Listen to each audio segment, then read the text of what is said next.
ভাই তুই কোথায়? আমি আর কতক্ষণ দাঁড়িয়ে থাকবো? 5 মিনিট তো হয়ে গেল। তুই বললি আসবি, এখনো তো আসলি না। আপু, তুই যে বাইরে আসিসনি সেটা আমি খুব ভালো করে জানি। দেরি করিস না, আমি আসতে পারবো না। এবার কিন্তু মার খাবি হারামজাদা। আমি বাইরে এসে দাঁড়িয়ে আছি আর তুই বলছিস আমি বের হইনি। ভাই মজা করিস না, দেখ সবাই বাসায় চলে গেছে। বান্ধবীদের বললাম তুই আসছিস, ওরাও চলে গেল। আর তুই কিনা এখন বলছিস আসতে পারবি না। আপু, একটা মিটিংয়ের অ্যাটেন্ড করতে হবে, আমি সেদিকেই যাচ্ছি। এই মুহূর্তে আমার পক্ষে আসা সম্ভব না। আব্বু শহরের বাইরে চলে গেল, আমি কি করব বুঝতে পারছি না। তুই প্লিজ রাগ করিস না। তাহলে আমাকে বললি কেন আসবি? আমি একাই বাসায় চলে যেতাম, ড্রাইভারকেও আসতে বলিনি। তোরাও গাড়ি নিয়ে গেলি, এখন কতক্ষণ দাঁড়িয়ে থাকবো এখানে? এদিকে রিক্সাও পাওয়া যায় না তেমন, আর পেলেও আমাদের বাসার ওইদিকে যেতেও যায় না। কি করবো এখন? আচ্ছা, তুই টেনশন করিস না, আমি আমার বন্ধুকে কল করে দিচ্ছি। ও এক্ষুনি তোর কলেজের সামনে যাবে, একটু ওয়েট কর। ও তোকে বাসায় পৌঁছে দিবে। ও আমাদের বাসাটাও চেনে, আর আগেও কয়েকবার গিয়েছে। যাকে খুশি পাঠা, তবে তাড়াতাড়ি পাঠা। আমি এখানে বেশিক্ষণ দাঁড়িয়ে থাকতে পারবো না। জায়গাটা বেশি ভালো না। কলেজ ছুটি হয়ে যাওয়ার পর বদমাইশদের আড্ডাখানা হয়ে যায় এখানে। আমি আমি এক কাজ করি, ভেতরে গিয়ে বসে থাকি।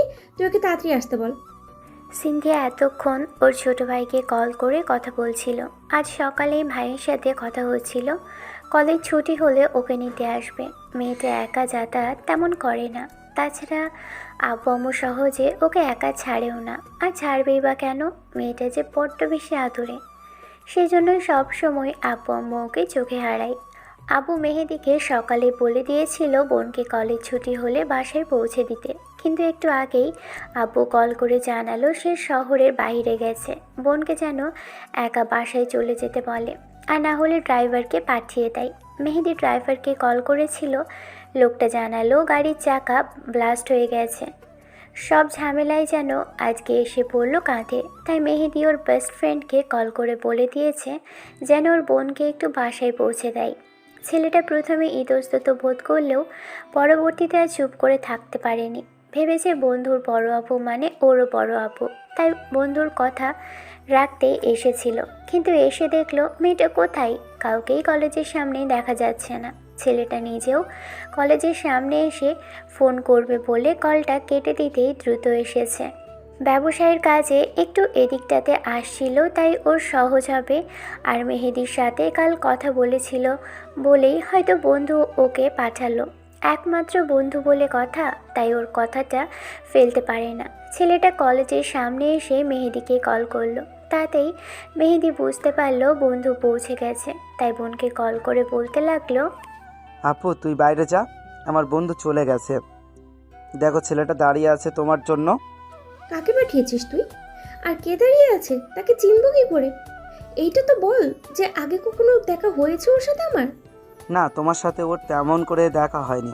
কিছুদিন হলো ওর সাথে আমার ফ্রেন্ডশিপ হয়েছে, এই ধরো 1-1.5 বছরের মতো। তবে আমার খুব বিশ্বস্ত। তুমি যাও, গিয়ে দেখো বাইরে দাঁড়িয়ে আছে বাইক নিয়ে।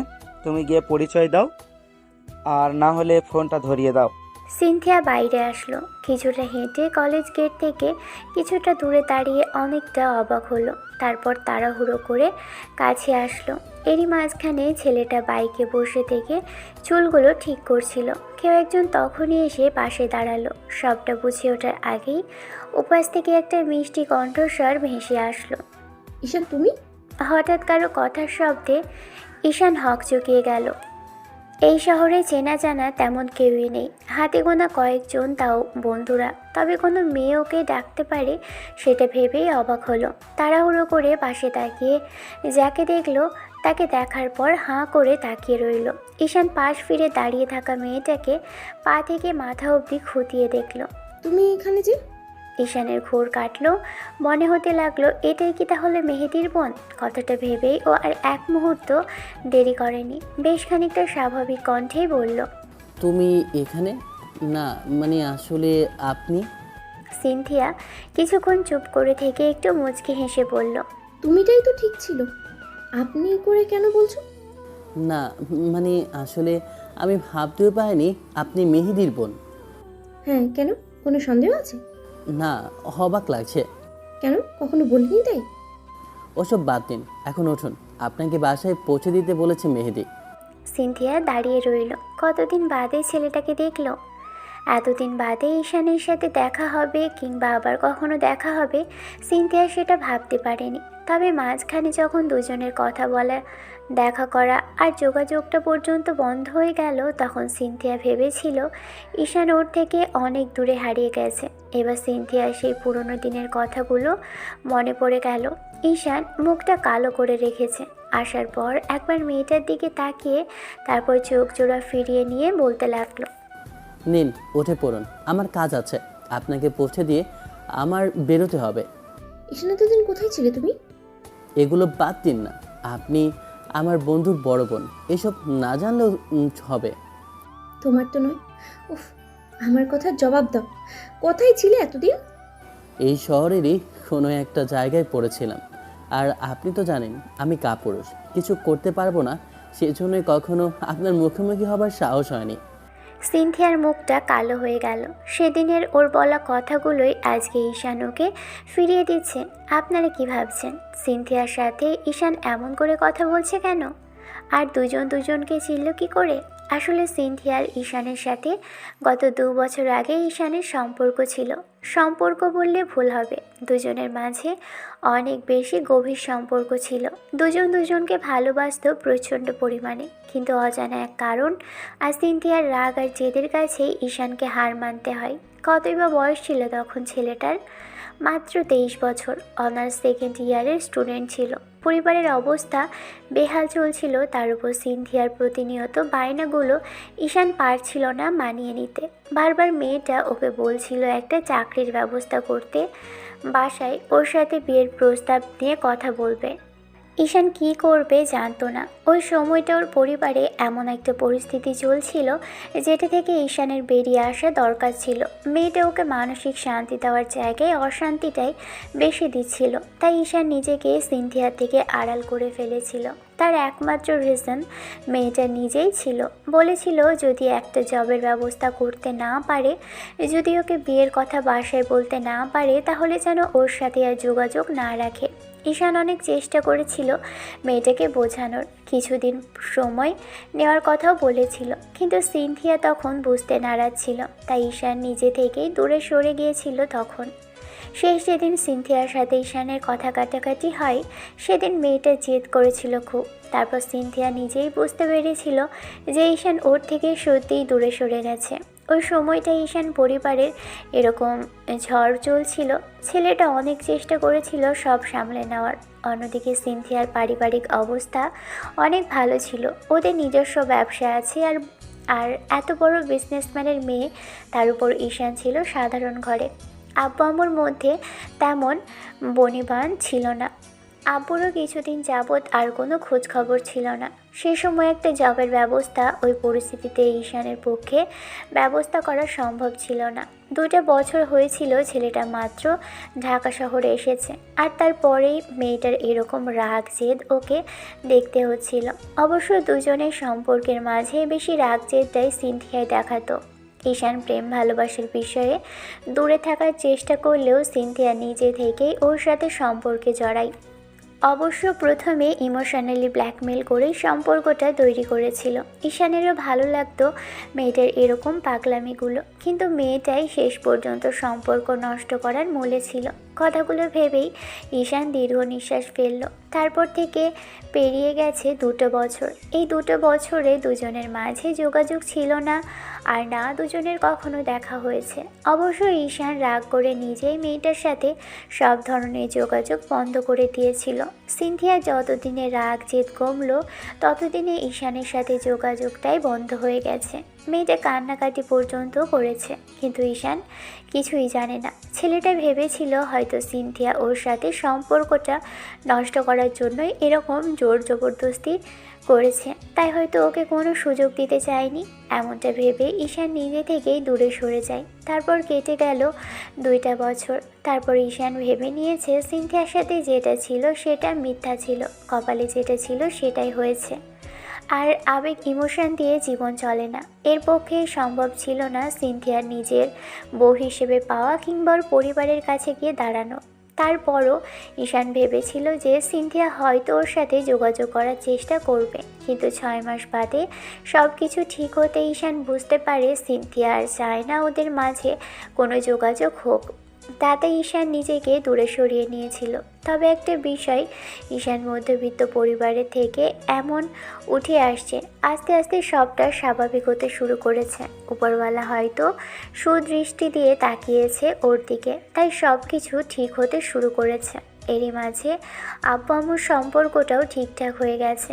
অবশ্যই একটু রাগ জেদা ছেলে মেয়ের প্রতি বাবার এক প্রকার অবহেলা থেকেই ওর আব্বু আম্মুর সাথে যোগাযোগ করতো না। রাগ করেই শহরে চলে এসেছিল আর তারপর নিজেই একটা জব করে সংসারটা চালাচ্ছিল। তারপর আব্বুর কোনো খোঁজ খবর পাওয়া যায়নি। আর যখন পারলো আব্বু দেশের বাইরে চলে গেছে, সেখানেই তার একটা অ্যাক্সিডেন্ট হয়েছিল, সেজন্য অনেক দিন যোগাযোগ হয়নি। তারপর থেকে ঈশানও 2-3 মাস আম্মুর সাথে যোগাযোগ বন্ধ রেখেছিল। ওই সময়টাতে ভদ্রলোকের পাশে দাঁড়ানো উচিত ছিল। ছেলে মেয়েকে একসাথে আর পুরো পরিবারকে একসাথে পেতেই ঈশানের আব্বু একটা সময় দেশে ফিরে আসে। তারপর ওয়াইফের সাথে যোগাযোগ করে, কিন্তু ভদ্রমহিলা নারাজ ছিল। ঈশান বলে দিয়েছিল যদি ওদের একসাথে দেখতে চায় তাই দুজন আগে একসাথে হতে হবে, তারপর ওরা ফিরে আসবে। আব্বু আম্মু ছেড়ে যেদের জন্য একসাথে হয়েছিল, তারপর থেকেই পুরো পরিবারকে ঢাকা শহরেই থাকছে। এই মুহূর্তে ঈশানের পরিবারের অবস্থা সিনথিয়াদের বরাবর না হলেও মোটামুটি অনেকটাই ভালো। তাই ঈশান চাকরির জন্য ট্রাই করছিল, কিন্তু আব্বু গ্রামে যত জমি জমা ছিল আর যত টাকা ইনকাম করেছিল বাইরে থাকাকালীন সব দিয়ে ছেলেটাকে একটা ব্যবসায়ীর জন্য সব টাকা পয়সা দেয়। ঈশান আব্বুর বিশ্বাস রাখতে দিন রাত দিয়ে খেটে একটা বিজনেস দাঁড় করিয়েছে। সবেমাত্র শুরু হয়েছে, তবে ছোটোখাটো হলেও ভালোই চলছে। এরই মাঝখানে ঈশান শহরে সেটেল হয়ে গেছে, আর মাঝখানে মেহেদির সাথেও দেখা হয়। ঈশানের প্রতিষ্ঠানটা ছোট হলেও মেহেদি দেখেছে যে ওর প্রতিষ্ঠিত, ওর চিন্তা ভাবনা কতটুকু সুদৃঢ় আর কতটুকু ভালো। তারপর থেকেই দুজনের কথা হতো প্রায়, আর আস্তে আস্তে সম্পর্ক। কিন্তু এই সিনথিয়ার সাথে সম্পর্ক থাকাকালীন সময়ে একটাবারের জন্য জানতে পারেনি যে মেহেদি ওর ভাই। মেহেদি দেশের বাইরে ছিল, তাই ওর সাথে কখনোই যোগাযোগ হয়নি। আর আজকে যখন সিনথিয়া কেমন করে দেখলো, ঈশান অবাক হয়ে গেছিল। কিন্তু এই মুহূর্তে অবাক হলে চলবে না। আর সবচেয়ে বড় বিষয়, এত অবাক হয়ে বা কী হবে, যেটা ছিল সেটা 2 বছর আগেই ছিল। মেয়েটার হয়তো বিয়ে হয়ে গেছে, নয়তো অন্য কারোর সাথে সম্পর্ক আছে। আর আমাদের লাইফ থেকে যেটা হারিয়ে যায় সেটা চলে যায়, সেটা ঠিক হওয়া কিংবা সবসময় ফিরে পাওয়াটা সম্ভব হয় না। তাই ঈশান সবটা এড়িয়ে যাওয়ার চিন্তা করলো। কিন্তু সিনথিয়া নাছোড়বান্দা, বারবার ওকে এসব কথা জিজ্ঞেস করছে। মেয়েটা যে অতীতের ভাবনায় ডুব দিয়েছে, ঈশানও সেটা বুঝতে পারল। ও একটু গলা খাকারি দিল, ভাবলো যে এসব চিন্তা ভাবনা না করে নিজের কাছে যাওয়াই ভালো, যেটা হবার না সেটা নিয়ে না ভাবাই ভালো। আর সিনথিয়া নিজে থেকেই তখন সম্পর্ক নষ্ট করেছিল। যদি 6 মাস বাদে ঈশানের সাথে যোগাযোগ করতো, একটাবার সরি বলে দিত, তাহলে ঈশান হয়তো মেয়েটাকে বুকে জড়িয়ে নিত। কিন্তু মেয়েটা নিজেই চায়নি ওর সাথে যোগাযোগ হোক, তাই ঈশান আর চেষ্টা করেও যাই হোক।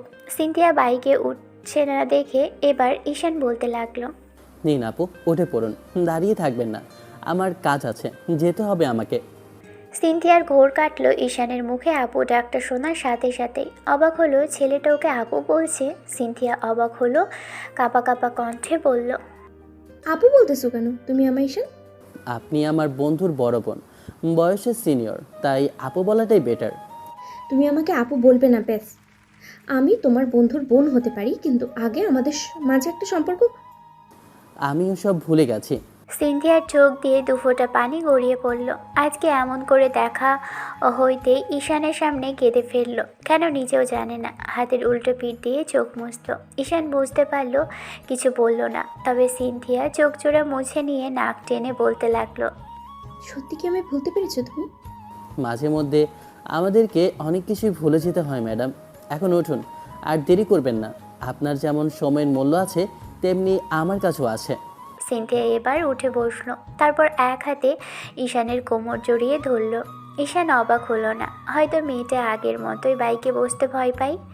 ঈশান ভাবছে সিনথিয়া হয়তো এতদিন বাদে ওদের সব কিছু মনে পড়ে গেছে, সেজন্যই এরকম করে চোখের পানি ফেলছে। তাই ছেলেটা একটাবারও জিজ্ঞেস করলো না ও কাঁদছে কেন।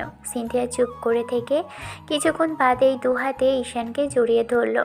এবার ঈশান অবাক হলো সিনথিয়ার এমন কাজে। ঈশান বাইকটা ব্রেক করলো, আর তাতেই সিনথিয়া যেন ওর উপর হুমড়ি খেয়ে পড়ল। আর একটু শক্ত করে জড়িয়ে ধরলো, পিঠে মাথা ঠেকিয়ে বলতে লাগলো, বাইক থামালে কেন? না মানে আসলে আপু, আপনি আমাকে এমন করে জড়িয়ে ধরেছেন তাই আনইজি ফিল হচ্ছে। আমি তোমার বন্ধুর বোন হলেও আগে তোমার গার্লফ্রেন্ড, তারপরে অন্য কিছু। ঈশান, সেটা অনেক আগেই শেষ হয়ে গেছে, আর এইসব নিয়ে আমি ভাবছি না। আপনি আমার থেকে দূরত্ব রেখে বসুন। সিনথিয়া চুপ করে রইল, তারপরও ছাড়লো না। ঈশান আবারও বাইক স্টার্ট করলো। সিনথিয়া বাইকের বারবার লুকিং গ্লাসে দেখছিল ঈশানের চোখে মুখে বিষণ্ণতার ছাপ। এখনও ঈশান ওকে ভালোবাসে, সিনথিয়া সেটা খুব ভালো করেই জানে। তবে যাই হোক, ছেলেটা যে ওকে এখনও ভুলে যায়নি সেটা ওর চোখ মুখে বলে দিচ্ছে।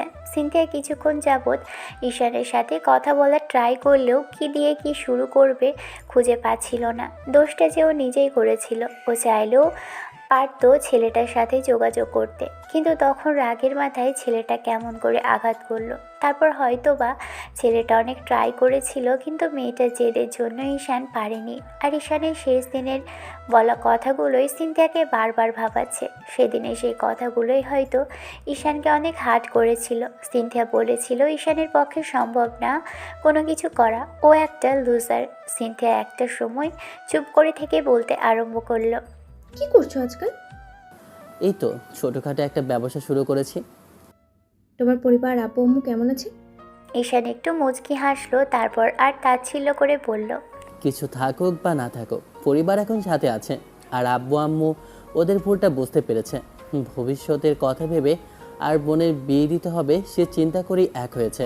আর আব্বুর মাঝখানে একটা অ্যাক্সিডেন্টের কারণে আমাদের সাথে যোগাযোগ করতে পারেনি। ঈশান চুপ করে রইল। একটাবারও মেয়েটার সম্পর্কে জিজ্ঞেস করছে না, তাই ওর অবাক লাগছে। আগে হলে প্রতিনিয়ত ওকে সব বিষয়ে জিজ্ঞেস করতো, কখন কি করছে, কোথায় যাচ্ছে না যাচ্ছে, ওকে বলে যায়নি কেন, এসব বিষয়ে জেদ করতো ছেলেটা। তবে সেদিনে সেই ঈশানটা এখন যে আর নেই, সিনথিয়া সেটা বুঝতে পারছে। ছেলেটা ওর জন্যই পাল্টে গেছে, এটা ভেবেই খারাপ লাগছে। এতদিন বাদে দেখা বলতেও পারছে না সিনথিয়া ঈশানকে এখনও ঠিক কতটুকু ভালোবাসে। সিনথিয়া বুঝতে পারছে যে ঈশান এখন নিজের অবস্থানেই কথা ভেবে আর ওর ভাইয়ের বন্ধু ভেবেই হয়তো ওকে ভালোবাসতেও দূরে সরে থাকবে।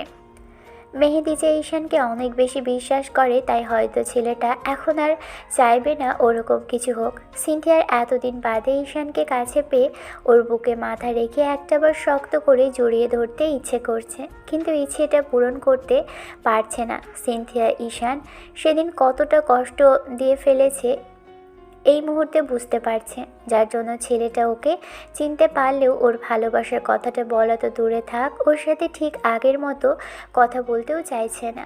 আর বলবেই বা কেন? সব কিছুর মূলে তো সিনথিয়া নিজেই ছিল। সম্পর্কটা ওর জন্যই নষ্ট হলো। মেয়েটা ঈশানের জায়গায় থাকলে ঠিক একই কাজ করতো। সিনথিয়া অনেকক্ষণ যাবৎ চুপ করে থেকে আবারও প্রশ্ন করলো, আমার সম্পর্কে কিছু জিজ্ঞেস করবে না? আমি কেমন আছি আর কিভাবে আছি? ভালো থাকার জন্যই তো ছেড়ে গিয়েছিলেন, যোগাযোগ বন্ধ করে দিয়েছিলেন, তাই না? যারা ছেড়ে যায় তারা ভালোই থাকে, তাদের কখনো কষ্ট হয় না।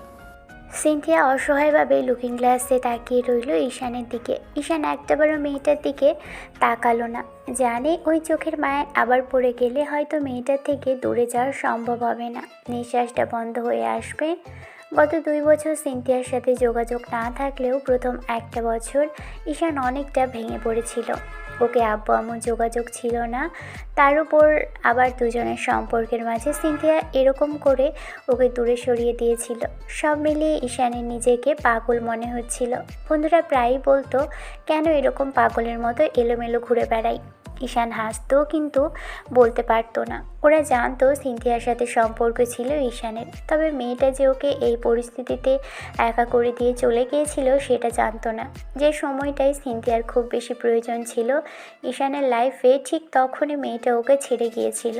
তাই এখন আর কাউকে বিশ্বাস করতে ইচ্ছে করে না। ঈশান চুপ করে আছে দেখে সিনথিয়া বলতে লাগলো, তুমি চলে যাওয়ার পর আমি ভালো নেই ঈশান। এটা আপনার মুখের কথা, মনের কথা নয়। তবে অন্য কারোর সাথে সম্পর্কে জড়িয়েছেন নিশ্চয়ই, আর না হলে বিয়ে করে নিয়েছেন। ঈশানের এমন দ্বারা কথাতে সিনথিয়া এবার ফুপিয়ে কেঁদে উঠল। তুমি আমাকে এতটাই বাজে মেয়ে বলে মনে করো ঈশান? আমি একটাবারও আপনার ক্যারেক্টার সার্টিফিকেট দেইনি ম্যাডাম। তাছাড়া আপনি আমার বন্ধুর বড় বোন, এসব নিয়ে আমি ভাবছি না। দয়া করে এইসব বিষয় নিয়ে আমি আর কিছু বলবেন না। বেশ, আমি যদি সব কিছু ঠিক করে নেওয়ার চেষ্টা করি। কিন্তু আমি তেমন কিছু আর চাই না। আমার পক্ষে আর সম্ভব না এমন কিছু করা। আর মেহেদি আমাকে অনেক বিশ্বাস করে। কিন্তু সম্পর্কটা তোমার সাথে আমার আগে ছিল ঈশান। ছেড়েও আপনি প্রথমে গিয়েছিলেন। আমি আপনাকে না কখনো ছেড়ে যেতে চেয়েছি, আর না কখনো এরকম করে দূরে সরিয়ে দিয়েছি। এখন আপনি আমার বন্ধুর বোন, আমি এসব নিয়ে ভাবতেও চাইছি না। মেহেদির সাথে সম্পর্কে কোনো টানাপোড়েন সৃষ্টি করতে চাইছি না। আপনি চলে গিয়েছিলেন, সেটা আমি মেনে নিতে পারবো, কিন্তু বেস্ট ফ্রেন্ড আমার লাইফ থেকে সরে গেলে অনেক বেশি কষ্ট পাবো। আপনি এসব নিয়ে আর কোনো কথা বলবেন না আপু। আমাদের মাঝে যেটা ছিল, মেহেদিকে সেটা কখনো জানতেও দিবেন না। ঈশানের এটুকুই শেষ বলা কথা ছিল। তারপর সিনথিয়াদের বাসার সামনে এসে বাইকটা থামাতেই সিনথিয়ার ঘোর কাটল। ঈশান বাইক থামালেও সিনথিয়া কিছুক্ষণ যাবৎ অমন করেই ঈশানকে জড়িয়ে ধরে বসে রইল। আপনার বাসায় এসে গেছে, নামুন এবার। সিনথিয়া নেমে গেলে তারপর ঈশানের মুখের দিকে চেয়ে রইল। ঈশান চলে যেতে গেলে সিনথিয়া বলতে লাগলো, ভিতরে যাবে না? আমার সীমাবদ্ধতা এই পর্যন্তই, এর থেকে বেশি এগোনো আমার জন্য নিষিদ্ধ। ছেলেটা কি বলল সিনথিয়া বোঝার আগেই ঈশান গাড়ি নিয়ে বেরিয়ে পড়ল। সিনথিয়া ঈশানের যাওয়ার দিকে ফ্যাল করে তাকিয়ে রইল। মনে হতে লাগলো ছেলেটাকে অনেক বেশি কষ্ট দিয়ে ফেলেছে, না হলে ছেলেটা ওকে এমন করে কখনোই বলতে পারতো না। ঈশান জানেও না যে ও চলে যাওয়ার পর সিনথিয়া কোনো ছেলের সাথে সম্পর্কে জড়ানো তো দূরে থাক, কারোর সাথে ভালো মতো কথাও বলে দেখেনি। মেয়েটা স্বাভাবিকভাবেই বাড়ি আসলো, আম্মুর সাথে কথা বলে রুমে আসলো, কিন্তু রুমে আসার পর কান্নায় ভেঙে পড়ল। এতদিন বাদে ভালোবাসার মানুষটাকে চোখের সামনে দেখে তাকে একবার জড়িয়ে ধরার ইচ্ছেটা পোষণ করতে পারেনি। জোর করে জড়িয়ে ধরলেও ঈশান বারবার বারণ করেছে যে ছেলেটা ওকে কাছে পেলে খুব শক্ত করে একবার জড়িয়ে ধরতো, রোজ বলতো একবার করে হাগ করতে। সে ছেলেটাই আজ বলেছিল ওকে ছেড়ে দূরে সরে বসতে। পরিস্থিতি আর পরিবেশ সবাইকে আসলেই পাল্টে দেয়। সিনথিয়া এখন সেটা হাড়ে হাড়ে টের পাচ্ছে। এসবের পিছনে একমাত্র ওরই কারণ। সিনথিয়া নিজের ভুলেই ওর ভালোবাসাটা হারিয়েছে, সেটা আজকে ওর সাথে কথা বলে বুঝতে পারলো। অন্যদিকে সিনথিয়ার সাথে আবার কখনো দেখা হবে ঈশান সেটাও ভাবেনি। এমন করে গেল মাঝে কয়েকটা দিন। সপ্তাহখানেক বাদের ঘটনা। সিনথিয়াকে এমন করে মন খারাপ করে থাকতে দেখে মেহেদি এসে বোনের পাশে বসলো, তারপর বলতে লাগলো, সেদিন কি যেন বলছিলে আপু, কি হয়েছে বলো তো? তোকে মন খারাপ দেখাচ্ছে কেন? না মানে, ঈশানের সাথে তোর কতদিন যাবত পরিচয়? বোনের মুখ থেকে এরকম কথা শুনে মেহেদি হয়তো অবাক হলো। এটা ভেবেছে ওর নামটা জানলো কি করে আপু? মেহেদি প্রশ্ন করার আগেই সিনথিয়া বলল, তোর বন্ধুর নামটা আমি জানতেই পারি, ওকে জিজ্ঞেস করেই জেনেছি। এখন বল, ওর সাথে কতদিন যাবত চেনা জানা তোর? এই তো বছর দেড়েকের মতো। কেন, ছেলেটা কি ভালো নয় আপু? না তা না, তবে দেখে চুপচাপই মনে হয়। আগে কখনো দেখিনি তো আমাদের বাড়িতে, তাই জিজ্ঞেস করলাম। 1.5 বছর হয়ে গেছে, কখনো তো ওকে আনিসনি আমাদের বাসায়। ও একটু বেশিই ব্যস্ত, আর কিছুদিন যাবত একটা নতুন বিজনেস শুরু করেছে, তারপর থেকে আরও ব্যস্ত হয়ে পড়েছে। মাঝে 2বার না 3বার আমাদের বাসাতে আসলেও তখন তুমি বাসাতে ছিলে না, তাই দেখা হয়নি। কেন, ছেলেটা ভালো নয় নাকি? সত্যি করে বল আপু। না তেমন না, আসলে ওকে কোথাও যেন দেখেছি বলে মনে হয়, তাই আর কি বলছিলাম। কিন্তু তোর হাব ভাব আমার কাছে তেমন মনে হচ্ছে না। আপু, প্রেমে পড়লি নাকি আমার বন্ধুর? আজব আজব কথা বলিস না তো, যত সব ফালতু কথা। ও আমার থেকে জুনিয়র ভাই। তাতে কি, ছেলেটা নিজেই সব কিছু করার চেষ্টা করছে। এতদিন স্ট্রাগল করে বড় হয়েছে। ওর আব্বু আম্মু একসাথে থাকতো না, রাগ করে দুজন দুদেশে থাকতো, তারপর ওদের জন্য এক হয়েছে। ভেবেছে ছেলে মেয়ের ভবিষ্যৎ, বিয়ে দিতে হবে, ওদেরকে কথা শুনতে হবে, তাই এক হয়েছে। আর এখন আব্বু হেল্প করলেও ও নিজে থেকে একটা বিজনেস দাঁড় করিয়েছে, সব নিজেরই কৃতিত্ব। আর বাবার থাকলে ছেলে পায়, এটা তো আমাদের ক্ষেত্রেও প্রযোজ্য। তাই তুমি চাইলে আমি ওর সাথে কথা বলতে পারি আপু। সিনথিয়ার অবাক লাগলেও কিছুটা লজ্জা পেল। বন্ধুর বোনের সাথে ঈশান প্রেম করেছে, আবার সেই বন্ধু নিজে থেকেই এমন কথা বলছে। সিনথিয়ার ইচ্ছে করছিল সবটা বলে দিতে, তারপরও বলতে না পেরে খানিকটা লজ্জা পেয়ে শুধু বলল, ইচ্ছে একটা ছেলে, আর আমি ওর বন্ধুর বোন, ওর বন্ধুর বোন হই। এসবও আমাকে নিয়ে ভাববে না। তাতে কি, ছেলেটা দেখতে কিউট, তাছাড়া বন্ধুর বোন আছে, আজকাল বউ হয়ে যাবে, এরকম তো প্রায় হচ্ছে। এত অবাক হওয়ার কি আছে এতে? সিনথিয়া বিরক্তি নিয়ে উঠে গেল।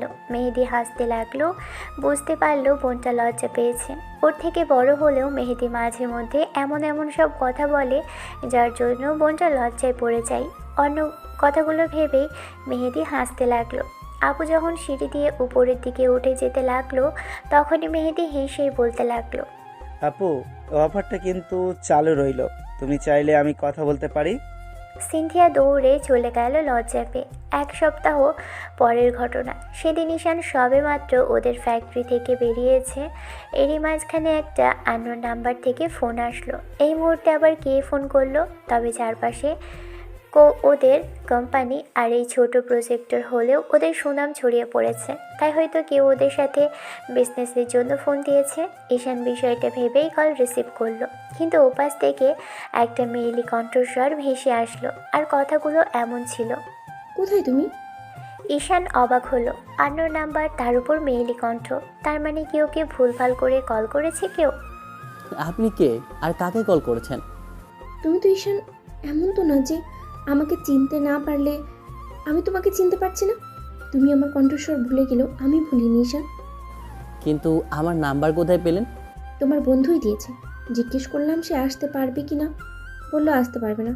তখন বললাম তার বেস্ট ফ্রেন্ডকে পাঠাতে, বললো সে অফিসের জন্য ব্যস্ত হয়ে পড়বে, তাই নম্বরটা টেক্সট করে দিতে বললাম। ভালো করিনি বলো? রোজ রোজ ওকে ডিস্টার্ব করার থেকে তোমাকেই করি, কি বলো? মেয়েটার এমন ধারা কথাতে ঈশানের বিরক্তি লাগলেও চুপ করে রইল। তারপর একটা সময় মনে হতে লাগলো, এই মেয়ে কি আবার ওকে জ্বালাতে শুরু করবে নাকি? ঈশান বিরক্তি প্রকাশ না করলেও খানিকটা চুপ করে থেকে শান্ত কণ্ঠেই বলল, তো বলুন, কি জন্য ফোন দিলেন? আর কত আপনি বলে ডাকবে? শোনো, এরপর ভুলেও যদি আপু আর আপনি করে বলেছো, তাহলে থাপ্পড় মারব, ইডিয়েট। আমি ইডিয়েট সেটা আজ নতুন কিছু নয়। বলুন, কি জন্য কল করেছেন? আমি বিজি আছি। আমার সাথে এত ব্যস্ততা দেখিয়ে লাভ নেই বেবি। তোমাকে বলছি তুমি আমাকে নিতে এসো। আর আমি সেই আগের দিনের মতো কলেজের সামনেই দাঁড়িয়ে আছি।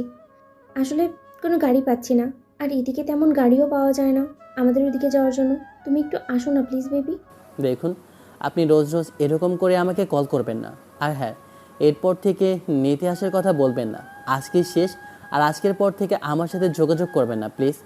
আপনার ভাই যদি জানতে পারে তাহলে কষ্ট পাবে। তাই বলছি, এসব বন্ধ করুন। আমি কাজের জন্য অনেক বেশি ব্যস্ত থাকি। আপনার বাবা ভাই যেরকম ব্যস্ত, আমিও ঠিক তেমন করেই ব্যস্ত।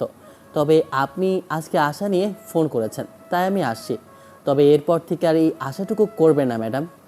ঈশান সিনথিয়াকে কোনো কথা বলার আর সুযোগ দিল না। বাইক নিয়ে মিনিট 30-এর মধ্যেই কলেজের সামনে। ঈশানের অফিস থেকে একটু দূরে কিনা, সেজন্যই আসতে বেশ খানিকটা বেগ পেতে হলো। তবে আস্তে আস্তে মনে হতে লাগলো মেয়েটা কী চাইছে ওর কাছে। বিষয়টা ভেবেই ঈশান এসে বাইক দিয়ে নামলো। মেয়েটা দাঁড়িয়ে আছে বেশ মুখ গোমড়া করে। ঈশান আসতেই মেয়েটা এসে উঠে বসলো, তারপর পিছন থেকে সে আগের দিনের মতো দু হাতে জড়িয়ে ধরলো। আগে ভালো লাগা কাজ করলেও এখন বিরক্তি লাগছে। সিনথিয়া বুঝতে পারলো, তবে ঈশানকে কিছু বলতে দিল না, নিজে থেকেই বলতে লাগলো, অনেক রাগ করে আছো আমার উপরে, তাই না জানটা? এই জন্য এখন কথা বলতেও ইচ্ছে করছে না আমার সাথে। না, রাগ করার অধিকার আপন মানুষেরই থাকে। আর আমি আপনার আপন কেউ নই যে রাগ করব। আর হ্যাঁ, এসব পাগলামি করবেন না। আপনার জন্য মেহেদির কাছে হয়তো আমাকে ছোট হতে হবে, আর আপনার জন্য যেটা পাগলামি আমার কাছে সেটা ক্ষতির কারণ। তাই দয়া করে এমন কিছু করবেন না যার জন্য আপনার ভাইও আমাকে ভুল বুঝতে আরম্ভ করে। ভাই ভাইয়ের জায়গায় আছে, গার্লফ্রেন্ড গার্লফ্রেন্ডের জায়গায়। গার্লফ্রেন্ড কথাটা শোনার সাথে সাথেই ঈশান হাসতে লাগলো। হাসতে হাসতেই কিছুক্ষণ যাবৎ লুকিং গ্লাসে মেয়েটার দিকে তাকিয়ে রইল। সিনথিয়ার মেজাজ খারাপ হচ্ছিল ছেলেটাকে এমন করে হাসতে দেখে। এমন করে দাঁত কেলাচ্ছ কেন তুমি? তোমার কি মনে হয় আমি মজা করছি? আমি মোটেও মজা করছি না জান। আমি কিন্তু তোমার বিষয়ে এখনও সিরিয়াস। আর তুমি আমার সাথে মজা করতেছো বেবি? মজা নয় তো কি? না হলে গার্লফ্রেন্ড কথাটা আপনি কিভাবে বলতে পারেন? আপনি আমার গার্লফ্রেন্ড, সেটা কবে থেকে? 2 বছর আগে। হ্যাঁ, 2 বছর আগে সম্পর্কটা শেষ হয়ে গেছে। সেটা আপনি নিজের হাতে শেষ করেছেন। আমি অনেক চেষ্টা করেছিলাম যোগাযোগ করার, সবটা ঠিক রাখার। আর আপনি, যাই হোক, খামাখা এইসব অবান্তর কথা আমাকে মনে করাবেন না। আপনিও মনে করবেন না। সেটা আপনার জন্যই ভালো হবে, আমাদের দুজনের জন্যই মঙ্গল। আর হ্যাঁ, এরপর আপনি আর আমাকে ডাকবেন না প্লিজ। সিনথিয়া অসহায় চোখে ছেলেটার দিকে তাকিয়ে থাকলেও ঈশান আর ওকে কিছু বলার সুযোগ দিল না। বাসার সামনে এসে বাইকটা থামিয়ে দিতেই মেয়েটা নেমে গেল। সিনথিয়া ঈশানের হাত ধরতেই ও হাতটা ছাড়িয়ে নিল আর বেশ খানিকটা কড়া কণ্ঠে বলতে লাগলো, এরকম পাগলামি আর দ্বিতীয়বার করার চেষ্টাও করবেন না। আমি আপনাকে ব্লক করে দিব। আর আপনি আমাকে কল করবেন না প্লিজ। এমন করেই কাটলো মাঝে একটা মাস। এই একটা মাসে কয়েকবার দুজনের দেখা হয়েছে, তবে সিনথিয়ার সাথে ঈশানের তেমন করে কথা হয়নি। বাসায় আসতে বলেছে, ঈশান আসেনি। সিনথিয়া আম্মুকে দিয়ে কল করেছে, আর ভদ্রমহিলা বলেছে ওদের বড়লোক বলে ঈশান নাকি পছন্দ করে না। এসব আজে বাজে কথা বলেই ছেলেটাকে বাসায় আসতে বাধ্য করেছে। ঈশান মেহেদির বাসায় আসার পর মেয়েটা নানা বাহানায় ঈশানের কাছে থাকার চেষ্টা করেছে। ঈশান জানে না এতদিন বাদে ওর সাথে দেখা হওয়ার পর কেন মেয়েটা ওর আশেপাশে ঘুরঘুর করছে। তবে আগের মতোই যে ঈশানের প্রতি ভালোবাসাটা রয়ে গেছে সিনথিয়ার, সেদিন রাগের কারণে এমন একটা কথা বলল। সিনথিয়ার সম্পর্কের মাঝে প্রতিনিয়ত ঈশানকে বলতো যে কোনো সময় বাসা থেকে ওর বিয়ের কথা বলতে পারে, কিন্তু গত 2টা বছর পার হয়ে গেছে, আদৌ দুজনের কেউই বিয়ে করেনি। তাহলে সেই সময় ঈশানের কী দোষ ছিল? তখন ওকে তো একটু সময় দেওয়া উচিত ছিল সিনথিয়ার। ওদিনের পর মেয়েটা ঈশানের সাথে অনেকবার যোগাযোগ করার চেষ্টা করলেও ঈশান নিজে থেকেই পরবর্তীতে সিনথিয়ার নাম্বারটা ব্লক করে রেখেছে। ভেবেছে মেয়েটার সাথে যোগাযোগ করলে ঝামেলা হবে, ওর প্রতি দুর্বল হয়ে গেলে কাজের প্রতি মনোযোগ দিতে পারবে না। বড়লোকের মেয়ে, ওকে পাওয়া কিংবা নিজের করে নেওয়ার মতো সামর্থ্য ঈশানের নেই। এসব জানাজানি হলে তাতে মেহেদি ওর প্রতি বিশ্বাস হারাবে। তাই ঈশান আর চাইছে না এই মেয়েটার জন্য দ্বিতীয়বার লাইফে কোনো অঘটন ঘটুক। যাই হোক, সেদিন ঈশান বাসায় শুয়েছিল। ছুটির দিন, আজকে আর ফ্যাক্টরির দিকে যায়নি। কাল সব কিছু ঠিকঠাক করে গুছিয়ে রেখেছে। আজকে শ্রমিকদের একটা ছুটির ব্যবস্থা করে দেওয়া হয়েছে। প্রতি শুক্রবারই হাফ বেলা করে কাজ করার ব্যবস্থা থাকে। আজকের দিনটাই ছুটি করেছে, তাই 12টা অবধি ঘুমিয়েছিল ছেলেটা। তারপর উঠে জুমার নামাজ আদায় করে এসে খাওয়া দাওয়া করে কিছুক্ষণ বসে রইল। ভালো লাগছে না কিছুই। প্রতিদিন এক গাদা কাজ করতে হয়। এত কাজের চাপে একদম নিজের স্বাভাবিক লাইফ ভুলতে বসেছে। একটু বাদে ঈশান রুমে এসে শোয়ার প্রস্তুতি নিচ্ছিল, ঠিক তখনই সিনথিয়ার নাম্বার থেকে কল আসলো। তবে ঈশান টের পেল যতক্ষণে ফোন রিসিভ করলো। মেয়েটার নাম্বার অনেক আগেই ব্লক করে রাখলেও আজকে নতুন একটা নাম্বার থেকে কল করেছে। ঈশান ফোন রিসিভ করতেই ওপাশ থেকে সিনথিয়া বলতে লাগলো, কোথায় আছো তুমি? কি আপনি? আমি সিনথিয়া, ভালোভাবেই বলছি। শোনো, আমার সাথে দেখা করো, একটু গুরুত্বপূর্ণ কাজ আছে আমার। সম্ভব না, আমি এখন ঘুমাবো। আপনার যদি কোনো কাজ থাকে সেটা আপনার ভাইকে বলুন। রোজ রোজ আমাকে ডাকার কোনো কারণ দেখছি না। তুমি আসবে নাকি মেহেদিকে আমার সবটা বলতে হবে? তোমার সাথে আমার সম্পর্ক ছিল, তুমি আমাকে ঠকিয়েছো, এসব কিছু বলবে ওকে বেবি? সিনথিয়ার মুখে এমন কথা শুনে ঈশান কিছুটা অবাক হলেও পরক্ষণে মনে হতে লাগলো মেয়েটার ইমোশনালি ব্ল্যাকমেল করছে। কথাগুলো ভেবেই ঈশান খানিকটা রাগী কণ্ঠে বলল, এটা কিন্তু আপনার বাড়াবাড়ি। আপনি এবার একটু বেশি বেশি করছেন। আপনি এমন করে আমাকে ব্ল্যাকমেল করতে পারেন না। ভাবিনি জানটা এত সহজ বিষয়টাতে কাজ হয়ে যাবে। তার মানে তুমি ইমোশনাল ব্ল্যাকমেল হচ্ছ? তাহলে তো আমাকে করতেই হয় বেবি। দেখুন, এটা কিন্তু অতিরিক্ত হয়ে যাচ্ছে। আপনি জানেন আমি আপনার কথাতে আসতে বাধ্য নই। প্লিজ ঈশান, আমি ইমোশনাল ব্ল্যাকমেল করছি না শোনা, একটু দেখা করো না আমার সাথে। মেয়েটা বারবার রিকোয়েস্ট করতে লাগলো, এতবার তেলাতে লাগলো, যার জন্য ছেলে শেষে রাগ করে বলে দিল আসছে। আর তাতেই সিনথিয়া এত বেশি খুশি হয়ে গেল যেটা কল্পনার বাহিরে। ও ভাবতেও পারেনি ঈশান এত সহজে রাজি হয়ে যাবে। সিনথিয়া বাসা থেকে কিছুটা দূরে এসে ঈশানকে কল করলো। একটু বাদেই ছেলেটা এসে ওর সামনে দাঁড়ালো। সিনথিয়াকে দেখতে আজকে অসম্ভব রকমের সুন্দর লাগছে। মেয়েটা আজকে শাড়ি পরেছে, কালো শাড়িতে একদম পুতুলের মতো লাগছে। যে কোনো ছেলে প্রথম দেখাতেই ক্রাশ খাবে। ঈশানও তার ব্যতিক্রম হলো না, তবে একটু তাকিয়ে থেকে চোখ জোড়া ফিরিয়ে নিল। সিনথিয়া একটু মুচকি হাসলো, তারপর বাইকে উঠে বসতেই পিছন থেকে একসাথে জড়িয়ে দৌড়িয়ে ওর কাঁধে ধুতি ঠেকালো। কি করছেন কি? আপনার এলাকায় এটা যদি কেউ দেখে ফেলে কেলেঙ্কারি হয়ে যাবে। আমি এদিক দিয়ে প্রায় যাই, সবাই যদি দেখে দেখে আপনার আব্বু আম্মুর কাছে বলতেও দ্বিতীয়বার ভাববে না। মানুষ দেখে ফেলবে তাই বলে কি আমরা প্রেম করতে পারবো না শোনো? দেখুন আপু, আপনি কিন্তু এবার বাড়াবাড়ি করে ফেলছেন। আপনি যদি এরকম করতে থাকেন তাহলে এসব মেহেদিকে আমার নিজেই বলতে হবে, আর এই শহরটাকেও আমার ছাড়তে হবে। সহজ ছাড়া কথা শুনেই সিনথিয়ার মুখটা কালো হয়ে গেল। ঈশান বাইক চালাতে আরম্ভ করলো। মেয়েটা কোথায় যাবে কি করবে কিছুই বলছে না। এরই মাঝখানে ওর নাম্বারে একটা কল আসতেই সিনথিয়া ফোনটা রিসিভ করে বেশ খানিকটা রাগী কণ্ঠে বলতে লাগলো। কি সমস্যা কি আপনার? এত বারবার আমাকে ডিস্টার্ব কেন করছেন? আপনাকে বলছি না আমার বয়ফ্রেন্ড আছে, তারপর এত কথা কেন বলতে হবে আপনাকে? ওপাশ থেকে কি বলল কে জানে, তবে ঈশান বুঝতে পারলো যে কল করেছে সে নিশ্চয়ই কোনো ছেলে হবে। ছেলেটা হয়তো সিনথিয়াকে পছন্দ করে আর ডিস্টার্ব করছে রোজ রোজ, সেজন্যই মেয়েটা এমন করে কথা বলল। ঈশান কিছুক্ষণ চুপ করে রইল। সিনথিয়া তখন বলতে লাগলো। বাসায় হয়েছে এক জ্বালা, প্রতিনিয়ত বিয়ের জন্য চাপাচাপি করছে, এইদিকে তোমাকে বোঝাতেই পারছি না, তার উপরে আবার এই হারামজাদারা প্রতিনিয়তই বলছে বাসায় আসবে। আমি কি করবো ঈশান, কিছুই বুঝতে পারছি না, তোমাকে বোঝাতেও পারছি না। আমার কথা শোনো, চলো একজনের সাথে দেখা করতে যাব, আর আজকে ওকে বুঝিয়ে দেব যে আমরা দুজন দুজনকে কতটা ভালোবাসি। মানে কি, আমি আপনাকে ভালোবাসে যাব কেন? শুধু শুধু একজনকে মিথ্যা কথা কেন বলবেন? আর যে আপনাকে পছন্দ করে নিশ্চয়ই অতিরিক্ত ভালোবাসে বলেই বিরক্ত করছে। আপনি তার সাথে সম্পর্কটা কন্টিনিউ করলেই পারেন। সে তো বলেছে বাসায় আসবে, বাসায় কথা বলে বিয়েটা করে নিলেই হয়। তোমার মুখ থেকে এসব কথা আমি আশা করছি না। আর একটা কথা বলবে না, এক্ষুনি চলো আমার সাথে, কোনো কথা ছাড়া। যদি না যাও আমি তোমার জন্য কতটুকু রাগী হতে পারি সেটা কিন্তু 2 বছর আগে দেখেছো। ঈশান তাচ্ছিল্য করে হাসলো। লুকিং গ্লাসে মেয়েটার দিকে তাকিয়ে দেখলো রাগী চোখে তাকিয়ে আছে। তখনও বলল, কি করবেন? রাগ করে আবার ছেড়ে যাবেন? এছাড়া আর কী বা করতে পারেন আপনি?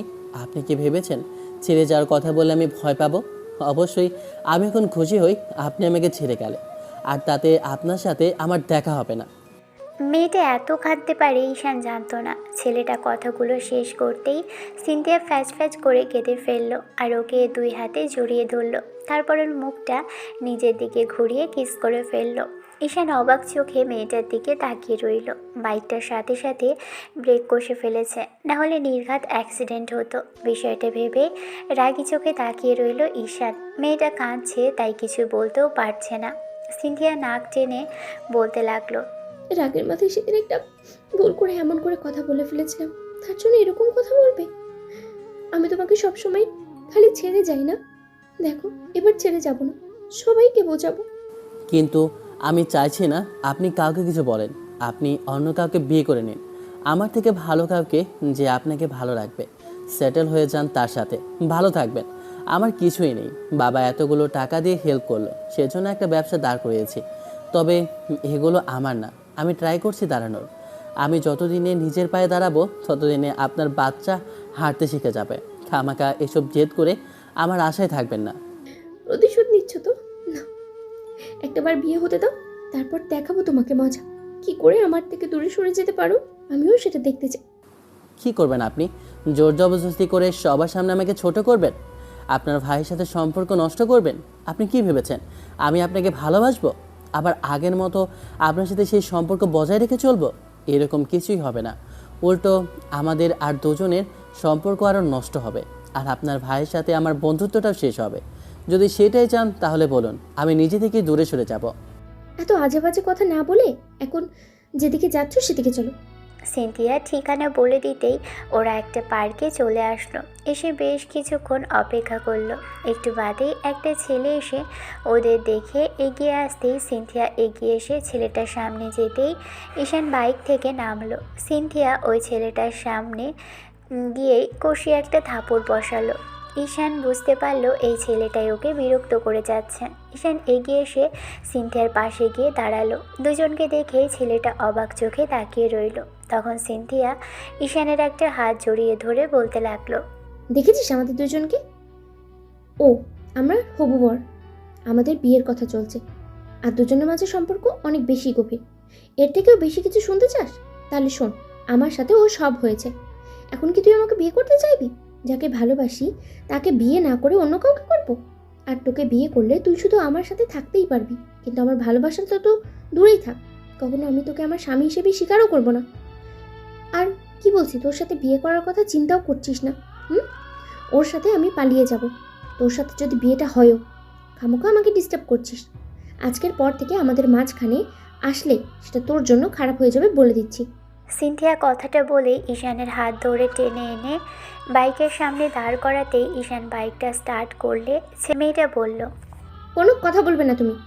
এই ছেলেটা আমার জীবনে একদম রফা দফা করে ছেড়েছে। ওর জন্য আমি কোথাও গিয়ে শান্তি পাই না, কিছু করে শান্তি পাই না। একদম অতিষ্ঠ করে তুলেছে আমার জীবনটা। এর মতো একটা ছেলে যার লাইফে থাকে, তার আর কষ্ট করে বাঁশ খুঁজে বের করার দরকার হয় না, এমনিতেই এসে হাজির হয়। যত সব বদমাইশ ছেলে পেলে এসেছে জুটেছে আমার কপালে। সিনথিয়া বাইকে উঠে বসে আগের মতো জড়িয়ে ধরল ঈশানকে। তারপর আরেকটা ঠিকানা বলে দিলে সেদিকে যেতে লাগলো। 15 মিনিট বাদে একটা জায়গায় এসে থামাতেই দেখলো কতগুলো মেয়ে সেখানে দাঁড়িয়ে আছে। ঈশান বাইক থামাতেই একটা মেয়ে এসে সিনথিয়াকে জড়িয়ে ধরে বলতে লাগলো, কতদিন বাদে তোকে দেখলাম। আচ্ছা, এটাই আমাদের জেজু সেই? সিনথিয়া লাজুক হেসে মাথা নেড়ে হ্যাঁ সুযোগ উত্তর দিতেই ঈশান বলতে লাগলো, আপনারা ভুল করছেন আপু, আমি ওনার বয়ফ্রেন্ড কিংবা হাজব্যান্ড নই, ওনার ছোট ভাইয়ের বন্ধু, তাই আর কি ওনাকে দিতে এসেছি। জেজু, এসব কথা বলতে হবে না। আপনাদের সম্পর্কে আমরা সবটাই জানি। আমাদের বান্ধবী আপনাকে নিয়ে কত কথা বলে আপনি জানলে অবাক হবেন। প্রতিনিয়তই আপনাকে নিয়ে হাজারটা কথা বলবে। আর আপনার সাথে যখন ব্রেকআপ হলো, যখন আপনি চলে গেলেন ওর লাইফ থেকে, তখন সিনথিয়া অনেক বেশি কান্নাকাটি করেছিল। আপনাকে নিয়ে এত কথা বলতো, রোজ আমাদের জ্বালাতো।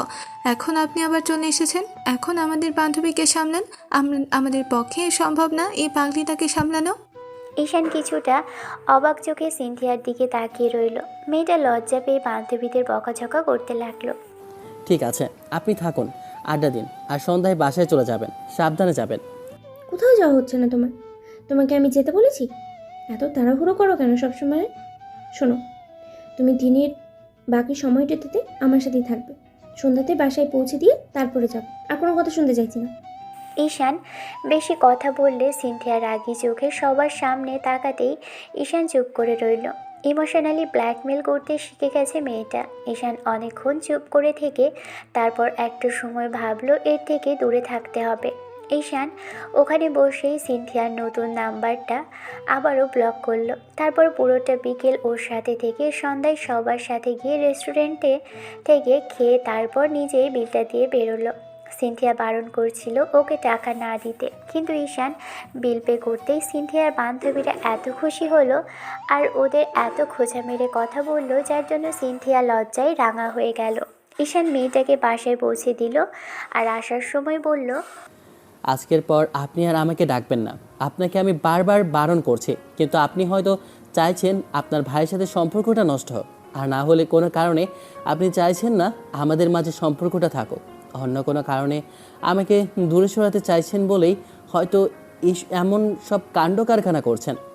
ঈশানের সেদিনের বলা কথা থেকে সিনথিয়া বুঝতে পেরেছে ছেলেটা চায় না সব কিছু ঠিকঠাক হোক। মেয়েটা অনেক কান্নাকাটি করেছে, ঈশানের সাথে যোগাযোগ করার চেষ্টা করেছে। সিনথিয়া মেহেদির থেকে ঈশানের অন্য নাম্বারও নিয়েছে, তারপরও যোগাযোগ করা সম্ভব হয়নি। অন্যদিকে ঈশান যখন বুঝতে পেরেছে সিনথিয়া কল করেছে, তখন নিজে থেকে কলটা কেটে দিয়েছে। মেয়েটা অনেক কান্নাকাটি করেছে। মাঝে কেটে গেল 2টা মাস। এই 2টা মাস অনেক চেষ্টা করেও সিনথিয়া ঈশানের সাথে যোগাযোগ করতে পারেনি। মেহেদিকে দিয়েও অনেকবার চেষ্টা করেছে ডাকানোর, কিন্তু ঈশান আসেনি। কাজের বাহানা দিয়ে ব্যস্ততা দেখিয়ে দূরে সরে গেছে। ঈশান চায়নি বারবার মেয়েটার সাথে যোগাযোগ হোক। ঈশান বাসায় বলে দিয়েছে ওদের যদি ইচ্ছে হয় তাহলে ওর জন্য মেয়ে দেখতে পারে। কয়েকদিন হলো বাসা থেকে বারবার বলছিল বিয়ের কথা। ঈশানও আর চুপ করে থাকতে পারেনি। বারবার এসব কথা বলতেই শেষে রাগের মাথায় বলে দিয়েছে যাকে পছন্দ তার সাথেই ওর বিয়ে দিতে পারে। 2 মাস পরের ঘটনা। আজ শুক্রবার সকাল থেকে ঈশানের কাজের চাপটা কম, তাই ঘুমিয়েছে দুপুর অবধি। দুপুরে খাওয়া দাওয়া করে রেস্ট নিচ্ছিল। আব্বু আম্মুর সাথে বসে কথা বলছিল। বোনটাও মাঝখানে বারবার বলেছে বিয়েটা করে নেওয়ার জন্য। ঈশান ঠিক করেছে বিয়েটা করে নিলে হয়তো সিনথিয়া ওর পিছন থেকে সরে যাবে, আর 2 দিন বাদে মেয়েটার হয়তো বিয়ে হয়ে যাবে, আর তাতেই ওকে জ্বালাতে পারবে না। কথাগুলো ভেবেই দীর্ঘ নিঃশ্বাস ফেলে রুমে এসে সবেমাত্র গা এলিয়ে দিয়েছে। এই ছুটির দিনটাই যতটুকু ঘুমানো যায় ভেবেছে বন্ধুদের সাথে আড্ডা দিতে যাবে সন্ধ্যায়। ঠিক তখনই মেহেদির নাম্বার থেকে কল আসলো। কল রিসিভ করতেই ছেলেটা বলল, যেখানেই থাকিস আধ ঘন্টার মধ্যে আমার বাসায় এসে উপস্থিত হবি। শোন, আমি কোনো কথা শুনতে চাচ্ছি না আজ। আমি জানি আজকে তোর কোনো কাজকর্ম নেই, তাই আমার সাথে বাসায় এসে এক্ষুনি দেখা করবি। যদি কোনো অজুহাত কিংবা বাহানা দিস তাহলে কিন্তু তোর সাথে আমি আর কথাই বলবো না, বলে রাখলাম। এখনই যেতে হবে? কেবলই মাত্র খাওয়া দাওয়া করে উঠলাম, একটু ঘুমাবো ভাবছি। প্রতিদিন এত এত কাজ করতে হয় জানিসই তো, একদম অবস্থা নাজেহাল হয়ে যাচ্ছে। আর কাজের চাপে কিছু ঠিকঠাক মতো করতেও পারি না। তাই বলছিলাম কি আজকে না যাই, অন্যদিন। সব সময় সব কিছুর জন্য সময় সুযোগ হয় না। আজকে তোকে দরকার, আর তুই বলছিস অন্য কোনো দিন আসবি। আমি কোনো কথা শুনতে চাই না, আর এখন তোকে প্রয়োজন। কালকে এসে কি করবি? কালকে আসলে আজকের মতো পরিস্থিতির সৃষ্টি হবে, নাকি এই পরিস্থিতিতেই পাবো? মানে বুঝতে পারলাম না, কিসের কথা বলছিস তুই?